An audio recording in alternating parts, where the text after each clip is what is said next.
ఇక్కడ ఒక వ్యక్తి ఫోటోని చూపిస్తున్నాను చూడండి. ఇతని పేరు Mohammad Karami, Iran Islamic Revolutionary Guard Corps senior commander. ఇతను నిన్న ఒక పెద్ద డైలాగ్ ని పేల్చాడు. ఇజ్రాయెల్ ప్రధాని బెంజమిన్ నెతన్యాహును గురించి ఈ డైలాగ్ ను పేల్చాడు. Netanyahu hunt down and kill అంటూ. కరామి ఈ విధంగా డైలాగ్ చెప్పిన 2 గంటల్లోనే ఐడిఎఫ్ ఇతడిపైననే బాంబు వేసింది. నెతన్యాహును వేటాడి చంపుతా అన్న ఇతడు చచ్చూరుకున్నాడు. నెతన్యాహును తను వేటాడడం కాదు, నెతన్యాహుయే తనను లేపేయడానికి వేటాడుతున్నాడు అని ఈ విధంగా ఇతడు తెలుసుకోలేకపోయాడు.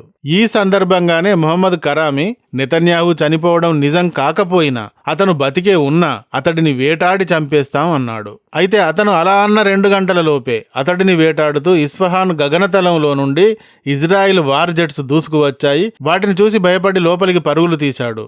అప్పటి వరకు ఆరు బయట మాట్లాడుతూ ఉన్నాడు. అలాంటి వాడు లోనికి పరుగులు తీశాడు. అలా పరిగెడుతున్న అతడిపైన బాంబుల వర్షం కురిపించింది ఇజ్రాయిల్ జెట్.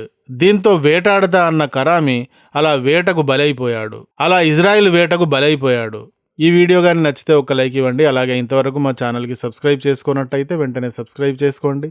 ఇలాంటి వీడియోల నోటిఫికేషన్స్ కొరకు బెల్ ఐకాన్ని కూడా క్లిక్ చేయండి. Thank you for watching. జై హింద్, జై భారత్.